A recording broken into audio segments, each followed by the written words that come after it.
Christmas అన్నది ఒక అద్భుతమైన సందేశము. క్రిస్మస్ పదములోనే ఒక అద్భుతమైన మాట దాగి ఉన్నది. క్రిస్మస్ అనగా ఇచ్చుట. అందరూ చెప్పండమ్మా, ఇచ్చుట. క్రిస్మస్ లో ఉన్న 4 ప్రాముఖ్యమైన అంశాలు మీ ముందు నేను పెట్టాలని కోరుచున్నాను. మొట్టమొదటి అంశం ఏంటంటే యేసుక్రీస్తు వారి యొక్క జననము, ఆయన యొక్క పుట్టిక. రెండవది యేసుక్రీస్తు వారి యొక్క జీవితము, అనగా ఆయన ఈ లోకములో ఆ 33.5 సంవత్సరాలు ఎలాగ జీవించి ఉన్నాడు. మూడవదిగా యేసుక్రీస్తు వారి యొక్క శిలువ మరణము. నాలుగవదిగా యేసుక్రీస్తు ద్వారా లోకానికి వచ్చిన క్షమాపణ. హల్లెలూయా. ఈ యొక్క 4 అంశాలు ఈ యొక్క రాత్రి కాలంలో ధ్యానించాలని నేను కోరుచున్నాను. క్రిస్మస్ కాలంలో ఉన్న మొట్టమొదటి అంశం ఏంటంటే ప్రేమ. చెప్పండి అందరూ. ఈ రోజు మీ అందరికీ కూడా తమ్మాపురం గ్రామస్తుల్ని, సంఘబిడల్ని, సేవకుల్ని ప్రేమించుతున్నారు కాబట్టి చలైనా కూడా అందరూ కూడా ఏం చేసి ఉన్నారు? ఆ బిడల్ని ప్రేమించడం వల్ల మీ అందరూ వచ్చి ఉన్నారు. దేవునికి స్తోత్రం కలుగును గాక. ప్రేమ ఉన్న చోట విలువలు ఉంటాయి. ప్రేమ ఉన్న చోట సహించడం ఉంటుంది. ప్రేమ ఉన్న చోట దేవుని యొక్క అద్భుతమైన కార్యాలు ఉంటాయి. పరలోకములో ఉన్న దేవుడు కూడా ఈ లోకములో ఉన్న మానవుల పట్ల ఎంత ప్రేమ చూపించున్నాడంటే, దేవుని వాక్యములో యోహాను సువార్త 3వ అధ్యాయము 16వ వచనములో వాక్యం ఇలా రాయబడుతుంది. దేవుడు లోకముని ఎంతో ప్రేమించును, ఆయన యొక్క అద్వితీయ కుమారుని లోకానికి పంపించి ఉన్నాడు. దేవుడు లోకాన్ని ప్రేమించి ఉన్నాడు. ప్రియమైన దేవుని బిడ్డలారా, గ్రామస్తులారా, ఆయన ప్రేమించడం వల్ల పరలోకాన్ని విడిచిపెట్టి ఈ యొక్క పాడైపోయిన భూలోకములో ఆయన జన్మించడానికి ఇష్టపడి ఉన్నాడు. ఆ ప్రేమలో ఉన్న కొన్ని విశేషాలు మీ ముందు పెట్టాలని నేను కోరుచున్నాను. ప్రేమలో సత్యమే ఉంటుంది కానీ అసత్యము ఉండదు. ఏ ప్రేమలో అయితే అసత్యం వస్తుందో ఆ ప్రేమ వెంటనే చల్లారిపోతుంది. ఉదాహరణకి పాస్టర్ జాన్ పాల్ గారు కొరకు నాకు ఎవరైనా వచ్చి అసత్యమైన మాటలు పలుకుతే నాకు ఆయన మీద ఉన్న ప్రేమ, నాకు ఆయన మీద ఉన్న గౌరవం ఏమైపోతుందండి? పోతుంది. అవునా కాదంటారా? ఆ సత్యము వాస్తవమో కాదో మనకి తెలియదు కానీ ఆ మాటలు మనం నమ్మితే ప్రేమ ఆ వ్యక్తుల మధ్యన పోతూ ఉంటుంది. కాబట్టి ఎవరైతే ప్రేమలో ఉంటారో వాళ్ళ మధ్యన దాపరికం ఉండకూడదు. వారి మధ్యన ఎప్పుడు కూడా సత్యమే పలకాల. దేవునికి స్తోత్రం కలుగును గాక. దేవుడు సత్యమైన వాడు. ఆయన భూలోకంలోకి ఎందుకు వచ్చినాడంటే మానవుల్ని ప్రేమించుచున్నాడు కాబట్టి ఆయన మీ కొరకు, నా కొరకు వచ్చి ఉన్నాడు. ప్రేమలో ఉన్న రెండో అంశం ఏంటంటే ప్రేమ ఒక వ్యక్తిని బాధించదు, ఒక వ్యక్తిని గాయపరచదు. ప్రేమ ఉన్నవాడు ఆ యొక్క వ్యక్తితో మాట్లాడుతున్నప్పుడు నా మాటలు ఆ వ్యక్తిని గాయపరచకూడదని ఎల్లప్పుడూ కూడా ఆలోచన కలిగి ఉంటుంది. ప్రేమ లేని వ్యక్తుల మధ్యన వారు నానా రకమైన మాటలు, నానా రకమైన దోషణకరమైన మాటలు, బాధించే మాటలు ఉంటాయి. కానీ నిజమైన ప్రేమ ఉన్న చోట బాధాకరమైన మాటలు ఉండదు, హాని చేసిన కార్యాలు కూడా ఉండవు. నమ్మిన వారు హల్లెలూయా చెప్తామండి. అటువంటి ప్రేమ పరలోకములో నా దేవుడు నీ పట్ల, నా పట్ల, ఈ లోకములో ఉన్న మానవ జాతి పట్ల ఆయన ఈ యొక్క క్రిస్మస్ కాలములో మన పట్ల చూపించుచున్నాడు. అలాగే ప్రేమలో ఉన్న వాళ్ళు క్రూరత్వం ఉండదు. ఏముండదండి? క్రూరత్వం ఉండదు. ఈ దినాల్లో ప్రజల్లో ఉన్న క్రూరత్వము బయటకు వస్తుంది.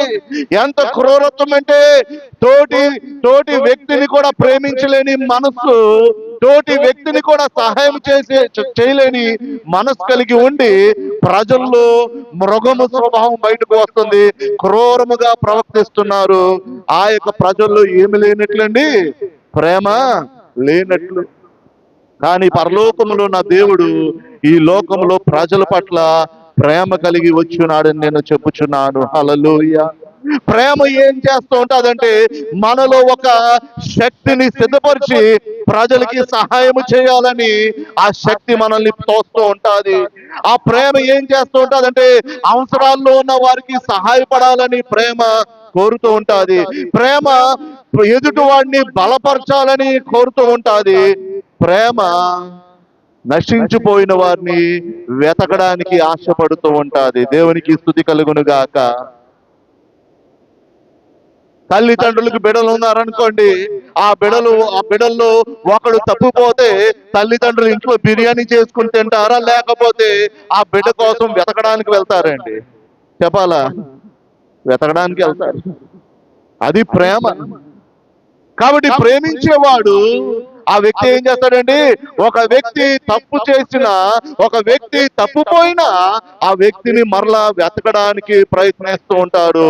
అటువంటి ప్రేమతో పరలోకములో ఉన్న సృష్టికర్త దేవుడు, హల్లెలూయా, ఈ దేవుడి పేరేంటమ్మా? సృష్టికర్త దేవుడు. ఆ సృష్టికర్త దేవుడు పరలోకాన్ని విడిచిపెట్టి ఈ పాడైపోయిన భూలోకములకు వచ్చి ఉన్నాడు. దేవునికి స్తుతి కలుగును గాక. ఆ సృష్టికర్త దేవుడు తన ప్రేమని లోకానికి ఎలాగా వ్యక్తపరిచాడో నేను చెప్తాను, జాగ్రత్తగా వినండి సంగమా. సృష్టికర్త దేవుడు ఎంత శక్తిమంతుడంటే ఆయన ఈ లోకంలోకి రావడానికి ఎవరు సహాయం ఆయనకి అవసరమో లేదు. ఎవరు యొక్క సపోర్ట్ ఆయనకి అవసరమో లేదు. కానీ ఆయన ఈ మానవ జాతిని ఎంత ప్రేమించాడంటే నేను ఈ లోకములో రావడానికి మానవుల్ని నేను ఒక సాధనముగా వాడుకుని ఈ లోకానికి నేను వస్తానని మానవుల పట్ల ఆయన యొక్క ప్రేమని వ్యక్తపరిచి ఉన్నాడు. ఎలాగది? ఒక కన్యక గర్భములో యేసుక్రీస్తు వారు ఈ లోకంలో ఆయన జన్మించడం వల్ల మానవుల పట్ల ఆయనకి ఏముందమ్మా? ప్రేమ. మానవులంటే ఆయన దృష్టిలో విలువ కలిగిన వారముగా ఉంటాము. దేవునికి స్తుతి కలుగును గాక. ఈ రోజు మరి క్రిస్మస్ కి చాలా మంది బిడ్డల్ని ఆహ్వానించుంటారు. కొందరు రాలేకపోయారు. రాలేనోళ్ళు రకరకాల కారణాలు చెప్తారు. ఆ రాలేనోళ్ళు ఎందుకు రాలేదంటే నేనంటే విలువ లేదు కాబట్టి రాలేదని మనం తలంచుకుంటాము. అవునంటారా కాదంటారా? ఒక రాలేని వ్యక్తి ఫోన్ చేసి వెంకయ్యనాయుడు గారు నేను రాలేకపోతున్నానండి, పలానా సమస్యలో ఉన్నాను, పలానా పనిలో ఉన్నాను, నాకు డ్యూటీ ఉందంటే ఆ యొక్క వ్యక్తి ఏం చేస్తున్నాడు? వెంకయ్యనాయుడు గారు బాధపడతారు, అందుకే నేను ముందుగానే చెప్పాలని ఫోన్ చేసి చెప్తారు. ఎప్పుడు? నిజమైన ప్రేమ ఉన్నప్పుడు. అవునంటారా కాదంటారా? చెప్పినా ఒకటే, చెప్పకపోయినా పర్లేదని అనుకున్న వారిలో ఏమి లేనట్లు, ప్రేమ లేనట్లు. ఏదైనా సమాచారము అందాల, సమాచారము అందాల. దేవుడు కూడా నేను లోకాన్ని ప్రేమిస్తున్నానని ఆ సమాచారం ఎలాగందించాడంటే ఒక సామాన్యమైన స్త్రీ, ఒక కన్యక గర్భములో దేవాది దేవుడు, సృష్టికర్త దేవుడు ఈ లోకములో జన్మించడానికి ఇష్టపడ్డాడు. దేవునికి స్తుతి కలుగును గాక. ఆ స్త్రీ యొక్క అవసరము లేనే లేదు దేవుడికి. కానీ మానవులంటే నాకు ప్రేమ, మానవులంటే నాకు విలువ కలిగిన వ్యక్తులని లోకానికి తెలియపరచడానికి ఒక స్త్రీని ఆయన వాడుకున్నాడు. దేవునికి స్తోత్రం కలుగును గాక. అవునంటారా కాదంటారా? అలాగే ఈ లోకములో నేను పుట్టి ఉన్నాను అని ఈ వార్త మీరు అందరికీ వెళ్ళి చెప్పమని ఆ దేవాది దేవుడు ఎవరిని ఎంచుకున్నాడంటే ఒక సామాన్యమైన గొర్రెలు కాసుకున్న గొర్రెల కాపర్ని ఆయన ఎంచుకున్నాడు. ఆమేన్. సామాన్యమైన వ్యక్తుల్ని ఎంచుకున్నాడు. Simple people. మరియమ్మ గారు ఒక సామాన్యమైన స్త్రీ, ఆవిడ్ని ఎంచుకున్నారు. యేసేపు గారు ఒక సామాన్యమైన వ్యక్తి, ఆయన్ని ఎంచుకున్నారు. ఆ యొక్క జ్ఞానులు వచ్చి యేసుకిచ్చిన బహుమానాలు వారు కూడా సామాన్యమైన బహుమానాలు తెచ్చి ఉన్నారు. యేసుక్రీస్తు వారు ఈ లోకంలో జన్మించడానికి ఆయన ప్రేమ ఎలాగా వ్యక్తపరిచాడంటే మీలాటి నాలాటి సామాన్యమైన వ్యక్తుల్ని వాడుకొని ఆయన ఈ లోకంలో జన్మించి ఉన్నాడు. దేవునికి స్తుతి కలుగును గాక. ఆమేన్. అది ప్రేమ అంటారా కాదంటారండి? అవునంటారా కాదంటారా? ఈ గ్రామ సర్పంచ్ గారు మీలో ఒకరిని పిలిచి ఇదిగో బాబు ఈ పని నువ్వే చెయ్యాలా, మనకు రాబోతున్న పెద్ద ఒక కార్యక్రమం ఉంది. ఈ కార్యక్రమంలో ఈ పని నీకే అప్పచెప్తున్నానంటే అప్పుడు మనం ఎంత పొంగిపోతాం. నన్నే పిలిచారు, ఎంపీటీసీ గారు నన్ను పిలిచారు, ఎమ్మెల్యే గారు నా పేరు పెట్టి పిలిచి ఈ పని నువ్వే చెయ్యాలన్నప్పుడు మన విలువ ఏమైపోతుందండి? సామాన్యమైన వ్యక్తి నుంచి మన విలువ ఉన్నతమైన స్థాయికి వెళ్ళిపోతూ ఉంటా. దేవునికి స్తోత్రం కలుగును గాక. ఒక ఎమ్మెల్యే గారు పిలిచినప్పుడే మనం అంత సంతోషిస్తూ ఉంటామంటే, పరలోకములో నా సృష్టికర్త దేవుడు నిన్ను పిలిచినప్పుడు నువ్వు ఎంత గొప్పగా, ఎంత సంతోషించాలా. ఈ రాత్రి కాలంలో ఒకసారి మీ హృదయాల్ని నేను పురుకొలపాలని కోరుచున్నాను. దేవునికి స్తుతి కలుగును గాక. ఆమె మీరందరూ ఇక్కడ ఒక సామాన్యమైన బిడ్డలుగా కూర్చున్నారు, కానీ దేవుని దృష్టిలో మీరు చాలా విలువైన వారు. ఆయన యొక్క ప్రేమకి మీరు యోగ్యత పొందిన వారు. హల్లెలూయా. ప్రేమన సంగమా, క్రిస్మస్ లో ఉన్న ప్రాముఖ్యమైన అంశం ఏంటంటే ప్రేమ. దేవుడి లోకాన్ని ఎంత ప్రేమించాడంటే పరలోకాన్ని విడిచిపెట్టి లోకములో ఉన్న సామాన్యమైన నీలాంటి నాలాంటి వ్యక్తుల్ని ఎంచుకుని ఆ ప్రేమ అనేక మందికి చాటి చెప్పమంటున్నాడు. ఆ యేసు ఈ లోకంలోకి వచ్చినప్పుడు ఆయన చెప్పిన ప్రాముఖ్యమైన మాట ఏంటంటే, నీ వలే నీ పొరుగు వారిని నువ్వు చెప్పాల గట్టిగా ప్రేమించుము, పొరుగు వారిని ప్రేమించమన్నాడు. నీకు లేకపోయినా పర్వాలేదు, కానీ నీ పొరుగు వారి పట్ల నువ్వు బాధ్యత కలిగి ఉండమని ఆయన ఈ లోకములో ఉన్నప్పుడు చాటించిన సమాచారము, వర్తమానము, ఆయన యొక్క ఇంపార్టెంట్ మెసేజ్ ఏంటంటే మీరందరూ కూడా ప్రేమ కలిగి జీవించాలా అని ఆయన ఈ లోకములో ఉన్నప్పుడు ఆయన ప్రకటించినట్లు మనం చూస్తున్నాము. కానీ దేవుని వాక్యం ఏం సెలవిస్తుందంటే ప్రేమ ఏమైపోతుందంటే రోజు రోజుకి చల్లారిపోతుందంట. ఏమైపోతుందంటే ఆ ప్రేమ దేవుని బిడ్డల చేత, క్రైస్తవులు కాదండి, నీకు క్రైస్తవులు అని చెప్పట్లేదు. ఎవరి బిడ్డలు? దేవుని బిడ్డలు, సృష్టికర్త బిడ్డలు ఎవరైతే ఉన్నారో ఇక్కడ వారు ఆ ప్రేమను ఏం చేయాలమ్మా? ఇంకా పెంచేవారుగా, రగిలించేవారుగా, అనేకమైన హృదయాల్లో దానిని పరిచయం చేసేవారుగా ఉండాలని ప్రభు ఈ రాత్రి కాలంలో ఈ క్రిస్మస్ సందేశం మీకు అందించున్నాడు. ఈ తమ్మాపురంలో ఉన్న గ్రామస్తులందరినీ కూడా దేవుడు నిన్ను నన్ను ఎలా ప్రేమిస్తున్నాడో వారిని కూడా అట్టి రీతిలోనే ప్రేమించే దేవుడు. హల్లెలూయా. రెండో సందేశము ఈ యొక్క క్రిస్మస్ కాలంలో నేను మీ ముందు పెట్టాలని కోరుచున్నాను ఏంటంటే సేవ. చెప్పండి అందరూ, సర్వీస్. చెప్పండమ్మా, సర్వీస్. మార్కు సువార్త 10వ అధ్యాయము 45వ వచనంలో యేసుక్రీస్తు వారు అంటున్నారు, నేను ఈ లోకానికి పరిచర్య చేర్చుకోవడానికి రాలేదు, కానీ పరిచర్య చేయుటకు నేను వచ్చి ఉన్నాను. I have not come to be served, but I have come to serve. అంటే ఇతరులకి నేను సేవ చేయడానికి వచ్చి ఉన్నాను, పరిచర్య చేయడానికి వచ్చి ఉన్నాను.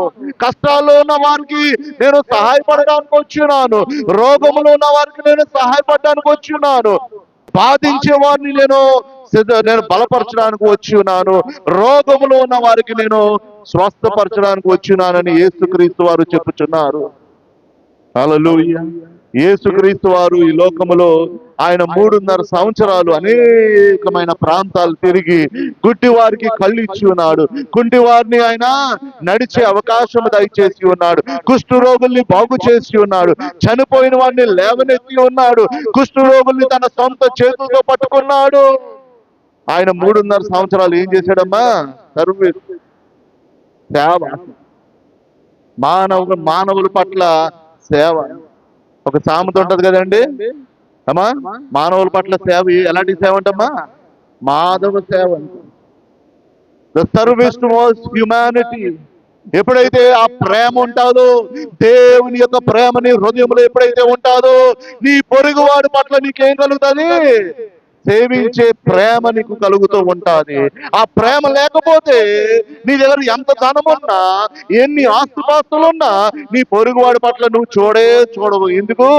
నీలో నిజమైన ప్రేమ లేదు. ఆ నిజమైన ప్రేమ ఎవరి దగ్గర నుంచి వస్తుంది? సృష్టికర్త దేవుడి దగ్గర నుంచి మాత్రమే వస్తుంది. మన ప్రేమలన్నీ ఏంటంటే ఒక చీర ఇచ్చి ఫోటో తీసుకుంటాం, ఒకడు పులిహోర ప్యాకెట్ ఇచ్చి ఫోటో తీసుకుంటాం, ఒకడికి ఏదో కావలసిన నొక్కిచ్చి ఫోటో తీసి సోషల్ మీడియాలో వేస్తాం. అది మన ప్రేమ. మన ప్రేమ ఏంటి? ఎవరో మనల్ని అభినందించాలా, ఎవరు మనకు లైకులు కొట్టాలా, ఎవరు మనకు షేర్లు కొట్టాలా. నిజమైన ప్రేమ ఏమి కూడా కోరదు. నిజమైన ప్రేమ అభినందనలు కోరదు. నిజమైన ప్రేమ ఏం కోరుతుందంటే, నేను ఆ వ్యక్తికి సహాయపడ్డానా లేదా, ఆ వ్యక్తికి నేను సర్వీస్ చేసేనా లేదా అని. యేసుక్రీస్తు వారి లోకములో ఉన్నప్పుడు అనేక మందిని బాగు చేసి ఆయన చెప్పిన మాట ఏంటి తెలుసా?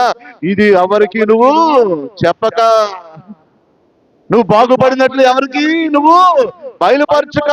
ఎందుకంటే ఆయన చేసిన కార్యాలన్నీ కూడా ఎలా ఉండాలా? రహస్యముగానే ఉండాలని ఆయన కోరుచున్నాడు. దేవునికి స్తోత్రం కలుగును గాక.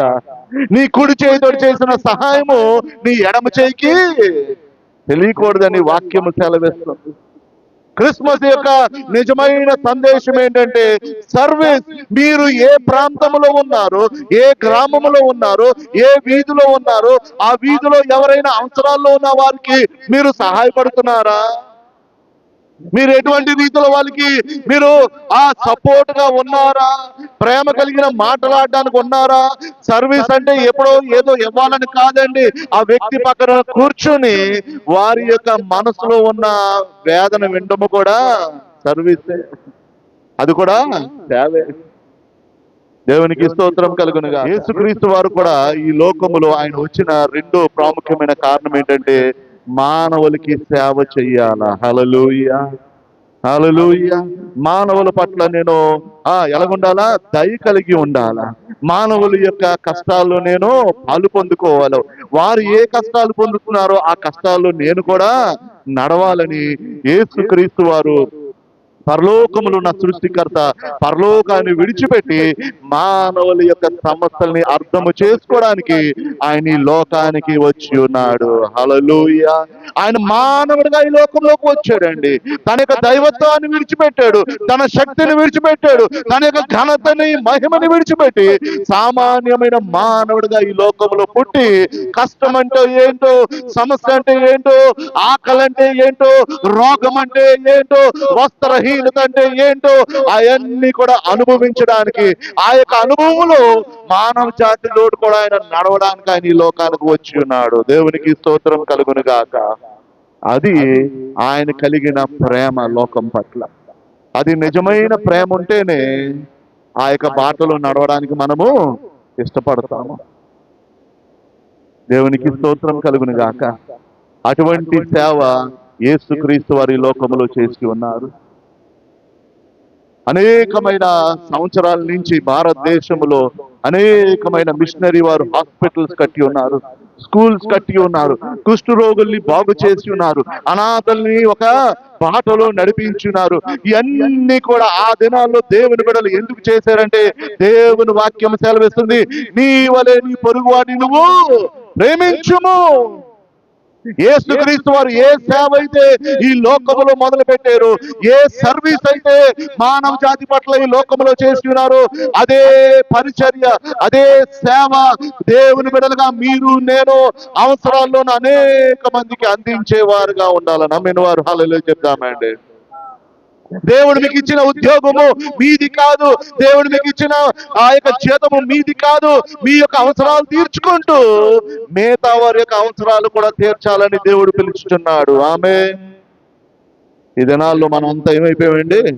నాది నాకుంటే చాలని అయిపోయాము. యేసుక్రీస్తు వారి లోకంలో ఉన్నప్పుడు ఆకాశ పక్షులకి ఏమున్నాయంటమ్మా?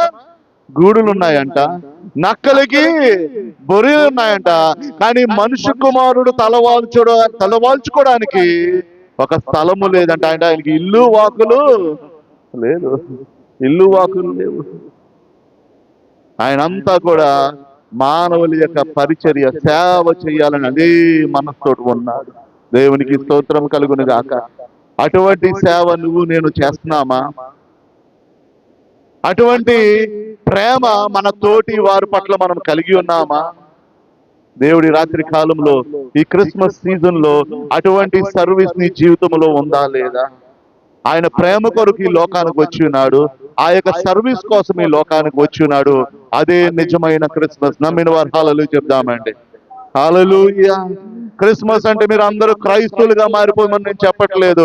ప్రేమలో జీవించండి సంగమా, ప్రేమలో జీవించండి గ్రామస్తులారా, ప్రేమలో జీవించండి మానవ జాతి, ప్రేమలో జీవించండి. మీరు ఒకరికి ఒకరు మీరు సర్వీస్ చేసుకుంటూ జీవించండి. అదే నిజమైన దైవత్వము. నమ్మిన వారాలలో చెప్దామండి. హల్లెలూయా. అదే నిజమైన దైవత్వము, అదే నిజమైన దేవుని పట్ల మీరు చూపించిన ప్రేమ. అటువంటి జీవితం మీరు లేకపోతే మీరు ఎంత సంపాదించిన ఈ లోకములో వ్యర్థమే అని మనము చూచుచున్నాము. మూడో అంశముగా ఈ యొక్క క్రిస్మస్ ఆ కాలములో ప్రభు యొక్క జీవితం ద్వారా మనం నేర్చుకున్న మూడో అంశం ఏంటంటే క్షమాపణ. అందరూ చెప్పండమ్మా, క్షమాపణ. హెబ్రీయులు రాసిన పత్రిక 9వ అధ్యాయము 22వ వచనం ఎవరైనా చదివి సహాయపడాలని కోరుచున్నానండి. హెబ్రీయులు రాసిన పత్రిక 9వ అధ్యాయము 22వ వచనము.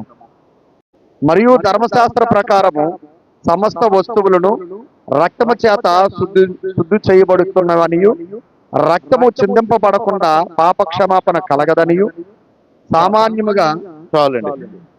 రక్తము చిందించబడకుండా పాప క్షమాపణ కలగదంట. రక్తము చిందించబడాల. ఈ లోకములో మానవులున్న భయంకరమైన పాపము నుంచి మనకి క్షమాపణ మనకి కలగాలంటే రక్తము చిందించబడాలని వాక్యం సెలవిస్తుంది. మా మానవ జాతి అందరూ కూడా దేవునితోటి వారు సాంగత్యము చేయాలంటే మానవుడి జీవితంలో ఉన్న పాపాన్ని విడిచిపెట్టాల. ఈ పాపం విడిచిపెట్టాలంటే ప్రతి వాడు రక్తమని చిందించాల. ప్రతి వాడు కూడా ఏం చేయాలమ్మా, ఆ యొక్క రక్తము ప్రోక్షణ వారు చేస్తేనే గాని పాపము పోదు.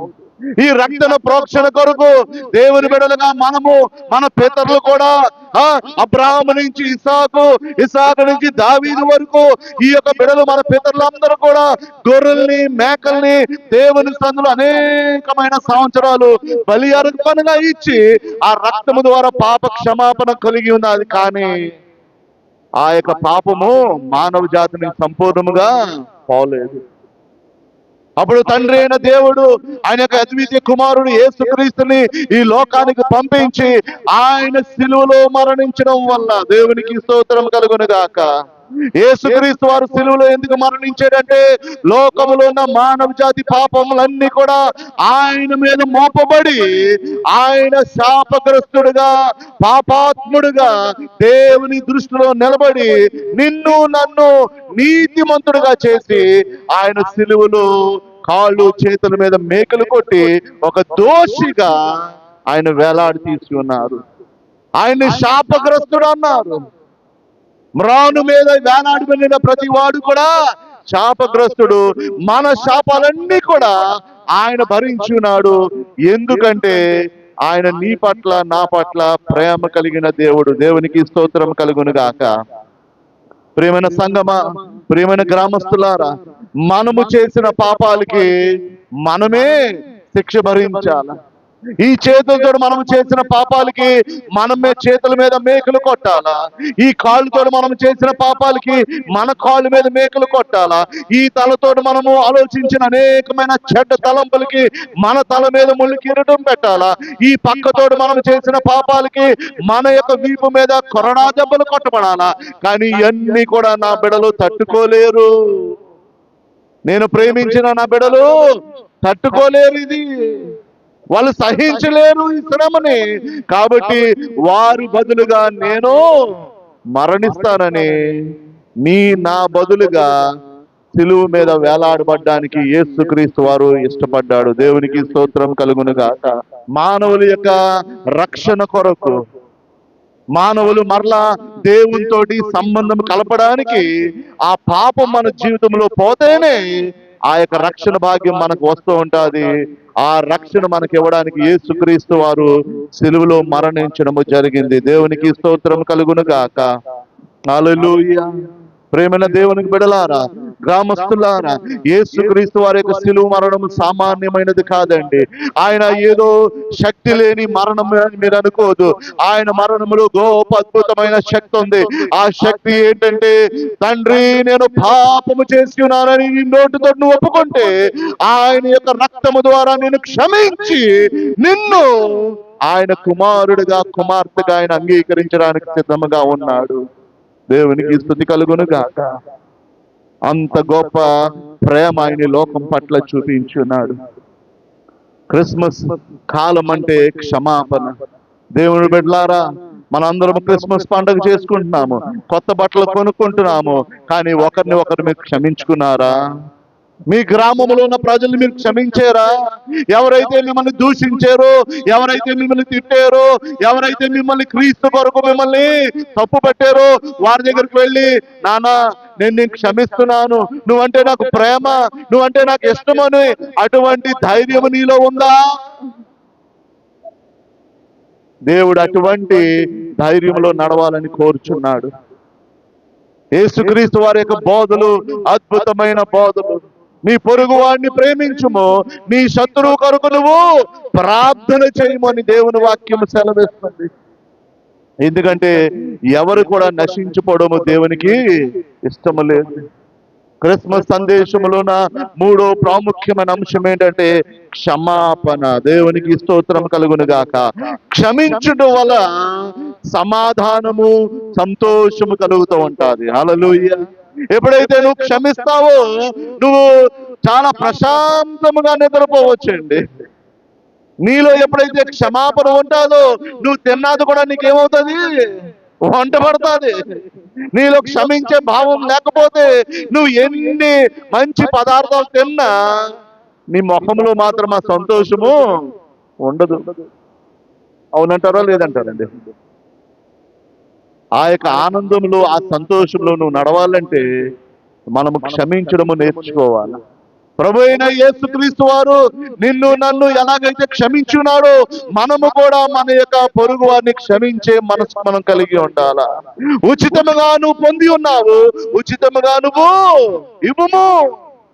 ఆ క్షమాపణ నువ్వు ఎలాగైతే యేసుక్రీస్తు ద్వారా ఉచితముగా పొంది ఉన్నావో నువ్వు కూడా ఉచితముగా క్షమించే. వాడు వచ్చి నీ మీద కాలు మీద పడవసరం లేదు. వాడు నీ ముందు వచ్చి చేతులు జోడించి సారీ అయ్యా అని చెప్పవసరం లేదు. నీ యొక్క మనసు ఎలా ఉండాలా? నేను ఆ బిడ్డను క్షమించాను ప్రభు అని అటువంటి మనసు మనము కలిగి ఉండాలా. దేవునికి స్తోత్రం కలుగును గాక. క్షమించే మనసు ఉండాలంటే హృదయంలో ఏముండాలండి? దయ ఉండాలి. హృదయంలో ఏముండాలా? జాలి ఉండాలా. హృదయంలో ఏముండాలా? పోనిలే మనోడే కదా, నాతోటే నా గ్రామస్తుడే కదా, ఇద్దరం కలిసి ఒకే స్కూల్లో చదువుకున్నాము కదా అని అటువంటి సహనము భావం మనం కలిగి ఉన్నప్పుడు క్షమించడము చాలా సులువుగా ఉంటుంది. పంతాలకు పోతే క్షమాపణ రాదు. యేసుక్రీస్తు వారు ఈ లోకానికి వచ్చి ఆయన ఎలాగైతే మనల్ని క్షమించి ఉన్నాడో ఆయన బోధించిన అద్భుతమైన బోధ ఏంటంటే మీరు కూడా క్షమించుడి. హల్లెలూయా. దేవునికి స్తోత్రం. ఈ క్రిస్మస్ ఎవరైతే వచ్చి ఉన్నారో మీరు క్షమించలేకపోతే ఈ క్రిస్మస్ ఆరాధనకు రావడము శుద్ధ వ్యర్థమే. వ్యర్థమే. ఆ వ్యర్థమైన జీవితం దేవునికి ఇష్టం లేదు. క్రైస్తవ సమాజంలో క్షమాపణ గుణం కలిగి ఉండాలి.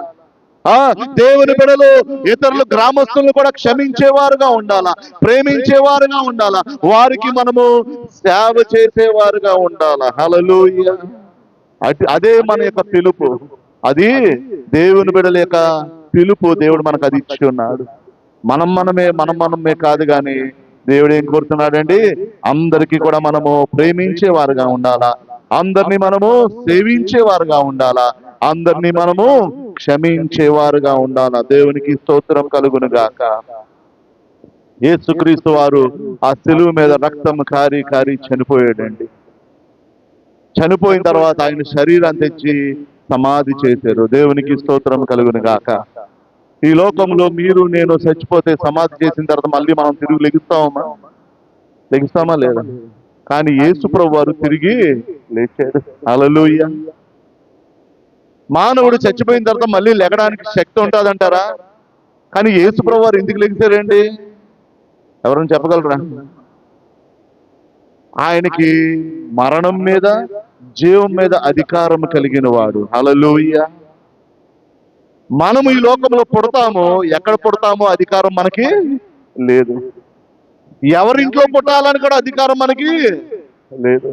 ఎప్పుడు చనిపోతామో కూడా అధికారం మనకి లేదు. అంటే జీవము మరణము మానవుడి యొక్క వశము కాదు.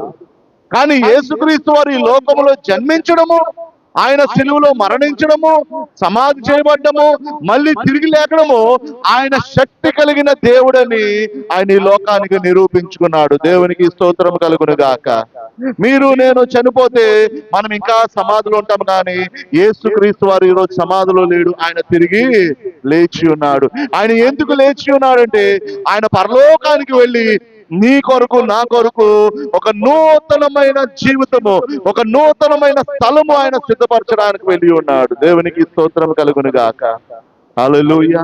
పరలోకం మనకు సిద్ధపరచడానికి వెళ్ళి ఉన్నాడు.